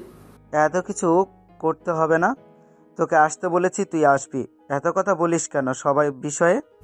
মেহেদির কথা ঈশান ফেলতে পারে না। ছেলেটা কলটা কেটে দিতেই ঈশানও আর দেরি করলো না। আধা ঘন্টার মধ্যেই ওর বাসায় পৌঁছে গেল। বাসায় ঢুকতেই দেখলো নীরব পরিবেশ। আর একটু এগিয়ে এসে দেখে মেহেদির আম্মু আর কাজের লোক মিলে রান্না করায় ব্যস্ত। ঈশান মেহেদিকে যখনই কল করতে যাবে তখনই ছেলেটাও সামনে এসে উপস্থিত হলো। ঈশান কিছু বোঝার আগেই মেহেদি কাঁধের উপর হাত রেখে বলতে লাগলো, এরকম করে না বললে আসতি না। শোন, আজকে একটা খুব গুরুত্বপূর্ণ বিষয় নিয়ে আলোচনা হবে। বলতে পারিস এটা আমার বোনের বিষয়। আর সবচেয়ে বড় কথা হচ্ছে আজকে আপুকে ছেলেপক্ষ দেখতে আসবে, তাই তোকে ডাকা। এখন কোনো অজুহাত শুনতে চাইছি না। সন্ধ্যা অবধি এখানে থাকবি, খাওয়া দাওয়া করে তারপর বাসায় যাবি। ওরা এসে আপুকে দেখবে, যদি পছন্দ কিংবা না হয়, তারপর যদি বিয়ের কথা বলে তাহলে ছেলে সম্পর্কে খোঁজ খবর নিবি, বুঝেছিস? আমার বোন মানে তোর বোন, তোরও তো একটা দায়িত্ব থাকা দরকার। তাই বলছি যে মোটেও কিন্তু এড়িয়ে যাওয়ার চেষ্টা করিস না, বুঝলি তো? ঈশান অবাক হলেও মাথা নেড়ে হ্যাঁ সূচক উত্তর দিল। এখন কি বলবে? এরকম একটা পরিস্থিতিতে এখানে থাকার মতো মন মানসিকতার ইচ্ছে ঈশানের কোনোটাই নেই। ঈশান বারবার বলতে লাগলো ওর কাজ আছে, তারপরও মেহেদি শুনল না। অন্যদিকে সিনথিয়া যখন ঈশানের কথাটা জানতে পারল তখন ওকে পাত্রপক্ষের সামনে আনবে ঠিক তখনই আম্মু বলেছিল। অবশ্য সিনথিয়া রাগের মাথায় বলে দিয়েছিল যে পাত্রপক্ষের সামনে আসবে, কারণ আব্বু আম্মু জিজ্ঞেস করেছিল কাউকে পছন্দ আছে কিনা। সে সময় রাগ করে বলেছিল যে কাউকে পছন্দ নেই, কিন্তু ঈশানের সাথে দেখা হচ্ছে না, তাই জেদ করে এমন কথা বলেছিল। এখন সেই রাগটা আর ধরে রাখতে পারছে না। মনে হচ্ছে ঈশানকে সবার সামনে জড়িয়ে ধরে কান্না করে ফেলবে। এতদিন বাদে ছেলেটাকে দেখছে, কেমন শুকিয়ে গেছে। ছেলেটা এক ধ্যানে অন্যদিকে তাকিয়ে আছে, তবে মেহেদির পাশে দাঁড়িয়ে আছে দেখে মেহেদি একটা সময় ঈশানকে উদ্দেশ্য করে বলতে লাগলো, তুই এমন সতের মতো দাঁড়িয়ে আছিস কেন? এত গুরুত্বপূর্ণ বিষয় নিয়ে আলোচনা হচ্ছে, বস। ইচ্ছে না থাকার সত্ত্বেও মেহেদির কথাতে ঈশান ওর পাশে বসলো। ছেলেটা চুপচাপ নিচের দিকে তাকিয়ে আছে, আর সিনথিয়া ফ্যালফ্যাল করে ঈশানের দিকে তাকিয়ে আছে। এই মুহূর্তে কাঁদতে ইচ্ছে করছে খুব ছেলেটাকে জড়িয়ে ধরে, কিন্তু ছেলেটা যে ওকে ইগনোর করে চলেছে গত 4টে মাস যাবৎ। দুজনের মাঝে যা কিছু হয়েছে, যত কিছু হয়েছে, তাতে সিনথিয়া ওর প্রতি আরও বেশি দুর্বল হয়ে গেছে। সেদিন দেখা হওয়ার পর থেকেই সিনথিয়া ভেবেছে সবটা ঠিক করে নেবে, কিন্তু ছেলেটা নিজে থেকে দূরে সরে গেল। রাগের মাথায় বলে দিল যে বিয়ে করে নেবে, আর পছন্দের কেউ নেই। কিন্তু এখন মনে হচ্ছে যে ভুল করে ফেলেছে। সিনথিয়া কান্নাটাকে খুব কষ্টে চেপে রেখেছে। ঈশান একটাবারের জন্য তাকাচ্ছে না মেয়েটার দিকে। সিনথিয়ার ইচ্ছে করছে এখান থেকে দৌড়ে চলে যেতে, আবার পরক্ষণে মনে হচ্ছে সব কিছু শেষ হোক, তারপর না হয় এইসব বিষয়ে কথা বলা যাবে। সিনথিয়ার চিন্তা ভাবনাটা উল্টে গেল। মেয়েটা ভেবেছিল যে সবে মাত্র দেখতে এসেছে ছেলেপক্ষ, তাই ওর মতামতের কথা বলবে। আব্বু আম্মু জিজ্ঞেস করবে ছেলেকে ওর পছন্দ কিনা, কিন্তু ছেলেপক্ষের থেকে যখন বলা হলো মেয়েকে পছন্দ হয়েছে, ওরা চায় সামনের দিকে এগোতে, আর আজকে আংটি পরিয়ে রাখতে চায়। সিনথিয়া কথাটা শোনার সাথে সাথেই যেন আকাশ থেকে পড়ল, মাথাটা ঘুরতে আরম্ভ করলো। আব্বু আম্মুকে কিছুই জিজ্ঞেস করছে না, তাই মেয়েটা আর চুপচাপ থাকতে পারল না। ঈশানের দিকে একবার তাকিয়ে বসা থেকে উঠে দাঁড়িয়ে পড়ল। সিনথিয়াকে এমন হুটহাট করে দাঁড়িয়ে পড়তে দেখে ওর আব্বু বলতে লাগলো, কি হয়েছে মামনি, তুমি দাঁড়িয়ে পড়লে যে? আব্বু, আমার কিছু বলার আছে। যা বলবে সেটা পরে বলো। এখন এখানে একটা গুরুত্বপূর্ণ আলোচনা চলছে, আর তুমি কি না এরকম সিন ক্রিয়েট করছো? আব্বু, বিষয়টা যেহেতু আমাকে নিয়ে, তাহলে আমাকে এইসব নিয়ে ভাবতেই হবে। আব্বু, আমার এই বিয়েটা করার কোনো ইচ্ছে নেই। তাছাড়া আমার এখন বিয়ে করার মতো ইচ্ছে নেই ওনাকে।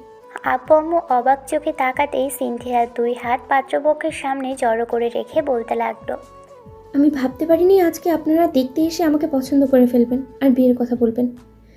আমার পক্ষে সম্ভব নয় বিয়েটা করা, কারণ জানতে চাইলে বলবো আমি অন্য একজনকে ভালোবাসি, আর আমি তাকে ছাড়া অন্য কাউকে নিয়েই ভাবছি না এই মুহূর্তে।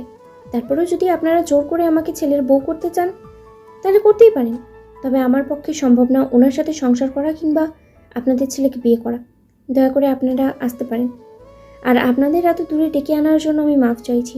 আপনারা অন্তত আমার মনের অবস্থাটা বুঝবেন, আর আপনাকে বলছি আপনি অন্তত এইটুকু বুঝতে পারবেন একটা মেয়ে একটা ছেলেকে ভালোবাসে নিজের থেকেও বেশি, সে অন্য কাউকে কী করে বিয়ে করবে। অন্তত এইটুকু ভেবে আমার এখানে আর আসবেন না।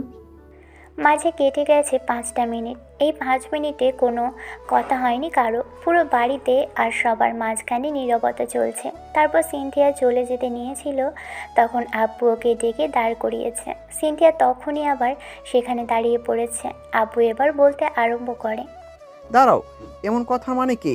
তুমি কি বোঝাতে চাইছিলে তুমি অন্য কাউকে ভালোবাসো? মানে কিসের কথা বলছো তুমি? তুমি কালকেই তো বলেছো তোমার কোনো সমস্যা নেই, পাত্রপক্ষ আসলে তুমি ভদ্রভাবে তাদের সামনে বসবে। তাহলে এখন এসবের মানে কি? আমি তো সেটাই বুঝতে পারছি না। সরি আব্বু, আমার পক্ষে সম্ভব না অন্য কাউকে বিয়ে করা। আমি একজনকে ভালোবাসি, তাকে কথা দিয়েছিলাম, তার ছাড়া অন্য কারোর হব না। অবশ্য আমি জানি না তোমরা কি ভাববে কিংবা কিভাবে আমাদের বিষয়টাকে নেবে। আমি পারছি না ওকে ছেড়ে অন্য কাউকে বিয়ে করতে। কি বলছিস তুই আপু? তোর মাথা ঠিক আছে? আব্বু এত চিন্তা ভাবনার আর দেখাশোনায় এমন একটা পাত্রের সন্ধান করে আনলো, আর তুই বলছিস কি না তুই অন্য কাউকে ভালোবাসিস? তোর মাথা খারাপ হয়ে গেছে? কিসের আজে বাজে কথা বলছিস তুই? শোন ভাই, আমার মাথা খারাপ হয়নি, আমি ভেবে চিন্তেই সিদ্ধান্ত নিয়েছি। আর সবচেয়ে বড় বিষয়, রাগের মাথায় এসব কথা বলছিলাম, কিন্তু যাকে ভালোবাসি তাকে হারিয়ে ফেললে আমি ভালো থাকতে পারবো না। আব্বু, তুমি কি চাও না তোমার মেয়ে সুখে থাকুক, ভালো থাকুক? যাকে এতগুলো দিন ধরে চেনে, যাকে ভালোবেসেছে, তার সাথে ভালো থাকুক। এখন যদি তুমি এটা এড়িয়ে যাওয়ার চেষ্টা করো আর জোর করে অন্য কোথাও বিয়ে দাও, আর বিয়ের পরে জানতে পারো যে ছেলেটা পছন্দ করে বিয়ে দিলে তার সাথে তোমার মেয়ে সুখেই নেই, শুধু সংসারটাই করে যাচ্ছে, কেমন লাগবে তোমার তখন? তুমি কার কথা বলছো? আর কোন ছেলেকে পছন্দ করো? কাল অবধি সবই ঠিক ছিল, এই মুহূর্তে ছেলেটাকে পছন্দ না বলে কি এমন কথা বললে? নাকি সত্যি সত্যি অন্য কারোর সাথে তোমার সম্পর্ক আছে? সত্যি কথা বলো মামুনি। আম্মু, তুমি বুঝতে পারছো না, আমি সত্যি বলছি, আমি ভালোবাসি ওকে, অনেক বেশি ভালোবাসি। এবার চুপচাপ মাথা নিচু করে বসে আছে। ছেলেটার বুকের ভিতরটা ধূপ ধূপ করছে। এই বুঝি মেয়েটা হাটে হাড়ি ভেঙে দেয়। উল্টোপাল্টা কিছু বললেই হয়তো মেহেদি ওকে ভুল বুঝবে, যেটা নিয়ে ঈশান ভয় পাচ্ছিল সেটাই হবে। কথাগুলো ভাবা শেষ হওয়ার আগেই সিনথিয়ার আব্বু আবারও জিজ্ঞেস করলো, তাহলে চুপ করে আছো কেন? বলো, কে সে ছেলে? কোন ছেলের জন্য তুমি এরকম একটা প্রতিষ্ঠিত ছেলেকে রিজেক্ট করে দিলে? সিনথিয়া ঈশানের দিকে কিছুক্ষণ তাকিয়ে রইল, তারপর বলতে লাগলো, আব্বু, মেহেদির ফ্রেন্ড ঈশান। আমি ঈশানকে ভালোবাসি। ভাই তোরা যদি ভেবে থাকিস যে এই কয়েকদিনে আমাদের মাঝে সম্পর্ক হয়েছে তাহলে সেটা তোদের ভুল ধারণা। আসলে ওর সাথে আমার অনেক আগের সম্পর্ক, তবে আমার কারণেই দুজনের ভুল বোঝাবুঝি হয়, সম্পর্কটা নষ্টও হয়েছিল। তারপরে আবার ঈশানকে দেখার পর থেকে আমি ট্রাই করছি ওকে ভালোবাসার কথা বলতে, ওকে বোঝাতে, কিন্তু ও কিছুতেই বুঝতে চাইছে না। ওকে আমি বারবার বলেছি আমার বিয়েটা তোমরা অন্য কোথাও দেওয়ার চেষ্টা করবে। আমি ওকে বিয়ে করে নেওয়ার কথা বলছিলাম, কিন্তু ঈশান আমার কোনো কথাই শুনতে চাইছে না। তোমরা তোমরা প্লিজ বোঝার চেষ্টা করো, আমরা দুজন দুজনকে ভালোবাসি। ও আমার উপরে রাগ করে আছে, রাগ করে থেকে দূরে সরিয়ে দিতে চাইছে। ভাই যবে থেকে জানতে পেরেছে আমি তোর বোন, তখন থেকে আমাকে আরও ইগনোর করে চলেছে। আমি বুঝতে পারছি না যে কি করে ওকে বোঝাবো। ও কেন আমার সাথে এমন করছে আমি জানি না। ঈশান প্লিজ এই মুহূর্তে অন্তত চুপ করে থেকো না। এখন তো সবাইকে সবটা বলেই দিয়েছি, একদিন না একদিন এসব বিষয় জানারই ছিল। আর তুমি কি সবটা লুকিয়ে রেখে মহৎ হতে চাইছো? তুমি কি আমাকে হারিয়ে ভালো থাকতে পারবে? এখনো তুমি মিথ্যে বলো যে তুমি আমাকে ভালোবাসো না। আগের মতো তোমার জন্য আমার প্রতি কোনো ভালোবাসা নেই। যদি এমন কিছু বলো তাহলে আমি বুঝে নেব সত্যি তুমি আমাকে কখনোই ভালোবাসোনি। আমি নিজেকে শেষ করে দেবো আজকে। মেহেদি বোনের কথা শেষ হতেই ঝড়ের গতিতে ঈশানের সামনে চলে আসলো। তারপর ঈশানের শার্টের কলার ধরে টেনে ওঠালো, দুহাতে শক্ত করে চেপে ধরে বলতে লাগলো, আপু এসব কি বলছে ঈশান? তুই আপুকে ভালোবাসিস? আপুর সাথে তুই সম্পর্কে আছিস আর আমি এসবের কিছুই জানি না? এতদিন ধরে তোদের মাঝে সম্পর্ক আর তুই আমাকে একটা বারের জন্য বলিসনি এইসব কথা? ঈশান মাথা নিচু করে রইল। সিনথিয়া এসে যখনই মেহেদিকে ছাড়িয়ে নিতে যাবে তার আগে মেহেদি ওর বোনকে একটা ধাক্কা দিয়ে ঈশানকে কষিয়ে একটা থাপ্পড় বসালো। সিনথিয়া এসে এবার মেহেদিকে আটকে দিল। ও সামনে দাঁড়িয়ে থেকে ঈশানকে প্রোটেক্ট করে বলতে লাগলো, ভাই ওর কোনো দোষ নেই। তুই তুই ওর বন্ধু হওয়ার আগে আমি ওর গার্লফ্রেন্ড ছিলাম। তুই ওকে কোনো দোষারোপ করবি না, ওর কোনো দোষ নেই। ও যখন থেকে জানতে পেরেছে আমি তোর বোন, তখন থেকে আমার থেকে দূরে সরে থাকারই চেষ্টা করছে। আর সেদিন যখন তুই ওকে আনতে পাঠালি আমাকে আনতে, সেই দিনই আমাদের দুজনের মাঝে দেখা হয়েছে। তুই কেন বুঝতে চাইছিস না আমরা দুজন দুজনকে ভালোবাসি, থাকতে পারবো না একে অপরকে ছাড়া? ঈশান হয়তো তোর কথা ভেবে আমাকে দূরে সরিয়ে দিবে, কিন্তু আমি তো ওকে ভালোবাসি। ওকে না পেলে মরে যাবো ভাই। তুই কেন বুঝতে চাইছিস না তোর বন্ধুর সাথে আমি অনেক অনেক ভালো থাকবো? আবু আবু বোঝার চেষ্টা করো, ও আমার থেকে জুনিয়র ঠিকই, কিন্তু আমি ওকে অনেক ভালোবাসি। প্লিজ আব্বু সবটা মেনে নাও না। এখন রাগ করে থেকে আমাদের আলাদা করে দিও না আব্বু, প্লিজ। আপু সর আমার সামনে থেকে, আমাকে ওর সাথে কথা বলতে দে। মামুনি এসব কি বলছো? ঈশান তোমার ভাইয়ার বন্ধু, আর ছোট ভাইয়ের বন্ধুর সাথে তুমি কি করে? হ্যাঁ আমি ওকে ভালোবাসি, সেই জন্যই এমন করেই বলছি। আর যাকে ভালোবাসি তার কথা বলবো না? আব্বু তুমি কিছু বলছো না কেন? তুমি না বলো আমি তোমার চোখের মনি। আমি আমি তোমার থেকে দূরে গেলে তুমি ভালো থাকবে না? সত্যি করে বলো না যে আমি কষ্ট পেলে তুমি ভালো থাকবে। মেনে নাও না আমাদের সম্পর্কটা। আমি জানি ঈশান আমাদের লেভেলে না, কিন্তু ওর কাছে গেলে আমি অনেক ভালো থাকবো। আমার টাকা পয়সা কিচ্ছু চাই না আব্বু, প্লিজ। ঈশান চুপ করে আছে। মেহেদি বারবার ওর সাথে কথা বলার চেষ্টা করছে আর সিনথিয়া ততবারই ওকে আটকে দিচ্ছে।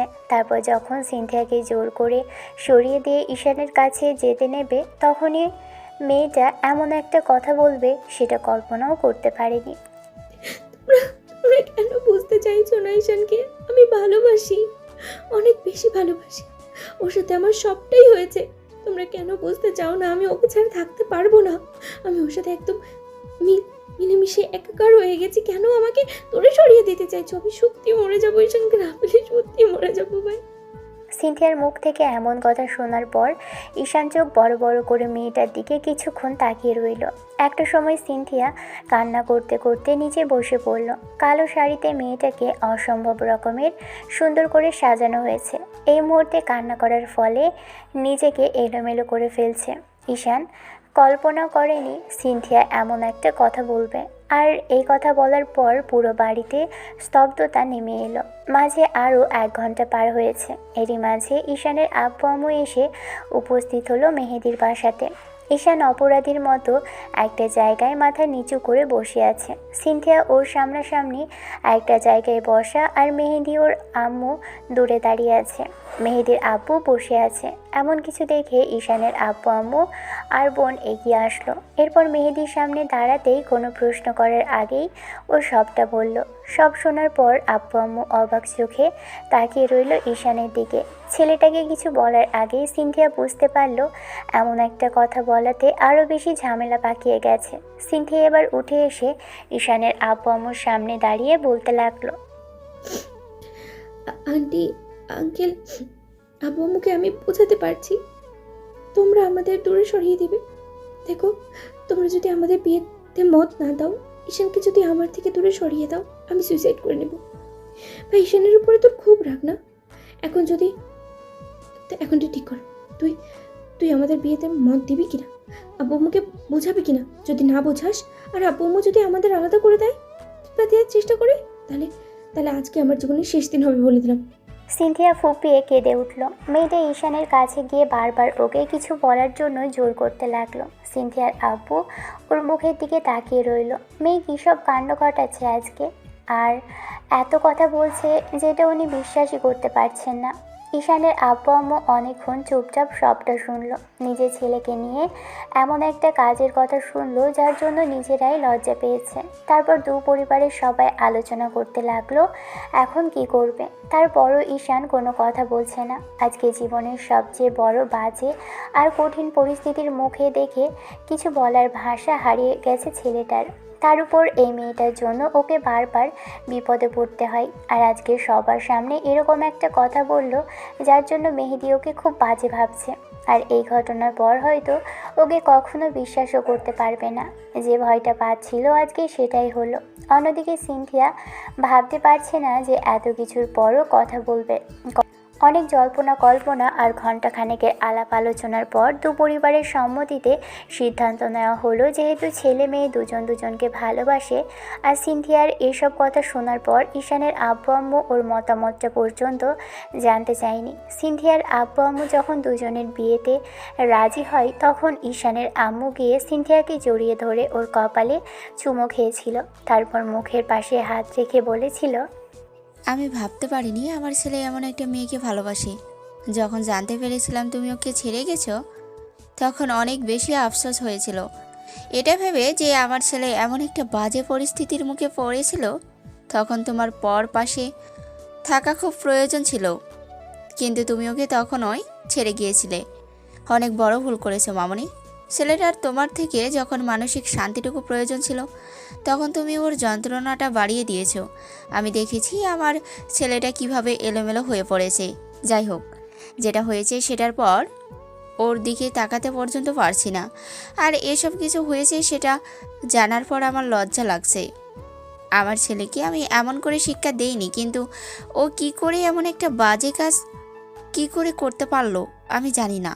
প্রেম ভালোবাসার মাঝে আজকাল এরকম হয়, কিন্তু আমার ছেলে এমন কিছু করছে আমার এখনও বিশ্বাস হচ্ছে না। এসব কিছুর জন্য আমাদের মাফ করো। আমি জানি না তোমার আব্বু আম্মু কি সিদ্ধান্ত নেবে, তবে আমরা রিকোয়েস্ট রেখেছি যেন বিয়েটা হয়। সন্ধ্যার মুখে ঈশান আর সিনথিয়ার বিয়ে হলো। ঈশানের বন্ধু আর কিছু আত্মীয় স্বজন আর দু পরিবারের মানুষগুলো উপস্থিত ছিল। মেহেদি এখনও রাগি চোখে ঈশানের দিকে তাকিয়ে আছে, এটা ভেবেই যে ঈশান এরকম একটা বাজে কাজ করেছে ওর বোনের সাথে। অন্যদিকে ঈশান ভাবছে মেহেদি ঠিক ওকে এই মুহূর্তে কতটা বাজে আর ছোট মন মানসিকতার ভাবছে। সম্মানটা আজকে ধুলোর সাথে মিশিয়ে দিল মেয়েটা। বন্ধু হয়তো আর কখনো ওকে বিশ্বাস করবে না। বোন জামাই হিসেবে কিছু না বললেও একদম ছোট মন মানসিকতার ভাববে। বিষয়টা ভেবে ঈশান একটা দীর্ঘ নিঃশ্বাস ফেলল। বিয়েটা হয়েছে তাই সিনথিয়া প্রচণ্ড পরিমাণে খুশি হলো। মেয়েটা এক হাতে ঈশানের একটা হাত জড়িয়ে ধরে কাঁধে মাথা রাখলো। ঈশান কোনো কথা বলছে না, সেই থেকে পাথরের মূর্তির মতো চুপচাপ সেখানেই বসে আছে। আব্বু আম্মু অনেকক্ষণ যাবৎ বোঝালো যেটা হয়েছে সেটা নিয়ে আর না ভাবতে, কিন্তু ঈশানকে কে বোঝাবে? আর ঈশান কী করেই বা ওদের বোঝাবে? যেটা ওরা ভাবছে আর যেটা নিয়ে ওকে সন্দেহ করছে তেমন কিছুই হয়নি। তবে লজ্জা লাগছে খুব। সিনথিয়া ছেলেটার মুখের দিকে চেয়ে থেকে বিষয়টা বুঝতে পারলো। সিনথিয়ার কেমন সন্দেহ হতে লাগলো যে ঈশানকে পেতে গিয়ে শেষে ওর চরিত্র নিয়ে এমন একটা বাজে কথা বলে ফেলেছে যার জন্য আব্বু আম্মুর সামনে ওকে ছোট করতে বাধ্য হয়েছে। সিনথিয়ার মনে হতে লাগলো বিয়েটা তো এখন হয়ে গেছে, চাইলেও কেউ আর ওদের আলাদা করতে পারবে না। তাছাড়া ঈশানের বন্ধু অর্থাৎ ওর ভাই এখন ঈশানকে ভুল বুঝছে। বিষয়টা ভেবে মেয়েটা বলতে লাগলো, আপু, আম্মু, আঙ্কেল, আন্টি, তোমাদের আমি একটা সত্যি কথা বলতে চাই। আর সে সত্যিটা এখন না বললে হয়তো ঈশানের প্রতি অন্যায় করা হবে। আর অন্যায়টা এতটাই হবে যে আমার সাথে কথাও বলবে না। একটা ভুলের কারণে 2টা বছর দুজন আলাদা ছিলাম। আর আজকের এই ভুলটা যদি শুধরে না নিই তাহলে অনেক বড় ভুল হবে। মানে কি বলছিস আপু তুই? আমি বলতে চাইছি, ঈশান আর আমার মাঝে সম্পর্ক ঠিকই ছিল, কিন্তু ওরা আর আমার মাঝে সম্পর্ক ভেঙে গেলেও আমাদের মাঝে এমন কিছু হয়নি যার জন্য তোমরা ঈশানকে ছোট ভাবছো।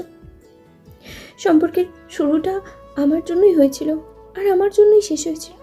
আর আজকে বিয়েটাও আমার জন্য হলো। আবার যাকে ভালোবাসি তাকে আমার জন্যই সবাই ভুল বুঝছো। তাই আমি এখন সত্যিটা তোমাদের বলে দিলাম। এরপরেও যদি তোমাদের আমাকে শাস্তি দিতে হয় তাহলে দিতে পারো। এখন তো তোমরা আর ঈশানকে ভুল বুঝবে না। আমি আশা করি তোমরা অন্তত ওকে যতটুকু ছোট ভাবছো ততটুকু ছোট করে আর ভাববে না। আর হ্যাঁ, ঈশান, এখন তো তুমি খুশি যে আমি সবাইকে সত্যিটা বলে দিয়েছি। তোমাকে না হারিয়ে ফেলবো তাই এমন একটা মিথ্যে বলেছি। এর জন্য যদি আমার অন্যায় হয়ে থাকে, অনেক বড় ভুল করে থাকি, তার জন্য তুমি আমাকে শাস্তি দিও। আমাকে আমাকে কষ্ট দাও, তারপরেও এমন চুপ করে থেকো না। গত 2টা মাস তুমি আমার সাথে কথা বলো না। পুরনো স্মৃতিগুলো যখন জেগে উঠেছিল ভেবেছিলাম সবটা ঠিক করে নেব, শুধরে দেব, কিন্তু তখন তুমি আমার থেকে দূরে সরে যাচ্ছ। আমি তোমাকে কি করে বোঝাবো? তুমি আমার সাথে কথা বলছো না, তাতে আমার দমটা বন্ধ হয়ে আসছে। সিনথিয়া কান্না করতে করতে সেখান থেকে চলে গেল। ঈশানের বোনটা ওর পিছন পিছন গেল। অন্যদিকে মেহেদি ঈশানের গায়ে হাত তুলল, সেজন্য হাত জোর করে মাফ চাইল। তার বড় ছেলেটা কোনো কথা বলল না। ঈশানকে রাতে আর বাসায় যেতে দেওয়া হলো না। রাতে খাওয়া দাওয়া শেষে ঈশানকে রুমে পাঠানো হলো। প্রথমে ঈশান চুপ করে থাকলেও সবাইকে আশ্বস্ত করলো অন্তত আর যাই হোক সিনথিয়ার সাথে কোনো রাগ অভিমান দেখাবে না। ছেলেটা রুমে এসে দেখলো সিনথিয়া বেডের এক সাইডে শুয়ে কান্না করছে। ঈশান মেয়েটার সাথে কোনো কথা বলেনি। মাঝরাতে বুঝতে পেরেছে কেউ একজন বুকের মাঝে মুখ লুকিয়ে কান্না করছে। পরদিন সকালে খেয়াল করে দেখলো সিনথিয়া আয়নার সামনে দাঁড়িয়ে কাঁদছে। তবে ওকে দেখে মেয়েটা ব্যালকানিতে চলে গেল। ঈশান ফ্রেশ হয়ে আসলো। ভাবেনি হুটহাট করে বন্ধুর বোনকে অর্থাৎ এক্স গার্লফ্রেন্ডকে, যাকে এত বেশি ভালোবাসে, যাকে হারিয়ে নিঃস্ব লাগছিল, সেই মেয়েটাকে কাল বিয়ে করে ফেলেছে। ঈশান ভাবলো রাগ করে থেকে হবেই বা কি, মেয়েটা ভুলটা করেছিল সেটা শুধরে নিয়েছে আর সত্যিটা সবাইকে বলেছে। কথাগুলো ভেবেই ঈশান ব্যালকানিতে আসলো। মেয়েটা এখনও বারবার ফুপিয়ে উঠছে। ঈশান পিছন থেকে দাঁড়িয়ে মেয়েটার সাদা উন্মুক্ত কোমরটা দেখলো। ইচ্ছে করছে ছুঁয়ে দিতে, আর এক মুহূর্ত দেরি করলো না। কান্নাটা থামাতে হবে পাগলিটার। যে ভুল করেছিল সেটা শুধরে নিয়েছে, তার উপর এত রাগ যে দেখালে সম্পর্কটা নষ্ট হবে। যাকে ভালোবাসতো তাকে পেয়ে গেছে, এর থেকে বড় পাওয়ার কি হতে পারে? ঈশান সিনথিয়াকে পিছন থেকে জড়িয়ে ধরতেই মেয়েটা চমকে উঠল। তারপরও চুপ করে রইল। মেয়েটা রেলিংয়ে হাত রেখে দাঁড়িয়ে রইল। চোখ জোড়া বন্ধ করে নিতেই ঈশান ওর ঘাড়ে আর গলায় নাক ডোবালো। সিনথিয়ার গলার কয়েকটা কিস করতেই মেয়েটা কেঁপে উঠল আর ঈশানের হাতের উপর 2 হাত রেখে ফুপিয়ে ফুপিয়ে বলতে লাগলো, খুব রাগ আমার উপরে তোমার, তাই না? এখন রাগ দেখাও না কেন? আমাকে মারো, বকো, যা ইচ্ছে তাই করো। আমার চুপ করে থেকে টর্চার করো না প্লিজ। উফ, কথা বলো না তো, আমাকে আদর করতে দাও জান পাখি। লাগবে না তোমার আদর। এতদিন এই ভালোবাসা কোথায় ছিল? একটা বার কাল রাতে আমাকে জড়িয়ে ধরনি। আমি সত্যি বলে দিলাম, তারপরেও কি তোমার মনে হয়নি আমি কাঁদছি, কষ্ট পাচ্ছি? একবার এসে আমাকে একটু জড়িয়ে ধরা উচিত তোমার। তোমার আবার ভালোর জন্য এত বড় একটা মিথ্যে কথা বলে আবার সত্যিটাও বললাম। অন্তত একটা বার তো কথা বলা উচিত ছিল। রাগ যে দেখালেও সবটা ঠিক হয়েছে তো, কিন্তু কোনো কথাই বললে না তুমি। আমি কষ্ট পেলেও তোমার কিচ্ছু যায় আসে না, তাই না? ঈশান সিনথিয়ার কথার কোনো জবাব দিল না, তবে ওর ঘাড়ে আর গলায় কয়েকটা পাইট দিতেই মেয়েটা চুপচাপ হয়ে গেল। চোখ জোড়া খিচে বন্ধ করে নিল আর জোরে জোরে নিঃশ্বাস নিতে লাগলো। মেয়েটার বুকের ওঠানামাটা ক্রমশই বৃদ্ধি পাচ্ছে। ঈশান ওর ঘাড়ে আর গলায় চুমো দিচ্ছে আর দু হাতে পেটের উপর স্লাইড করছে। একসময় সিনথিয়া আর থাকতে না পেরে পিছন দিকে ফিরে ওকে শক্ত করে জড়িয়ে ধরল। ঈশান ওর মায়াবতীকে বুকের সাথে শক্ত করে জড়িয়ে ধরে চুলের ভাঁজে চুমু খেলো। সিনথিয়া ওর বুকে মুখ গুজে দিয়ে বলল, I love you Ishan, I really love you, I love you lot. I love you too আমার জান পাখিটা। ভালো থাকুক ভালোবাসা। দেখা হচ্ছে অন্য কোনো দিন অন্য কোনো গল্পে। ততদিন পর্যন্ত সুস্থ থাকবেন, ভালো থাকবেন, আমাদের সাথেই থাকবেন। ধন্যবাদ। আল্লাহ হাফেজ।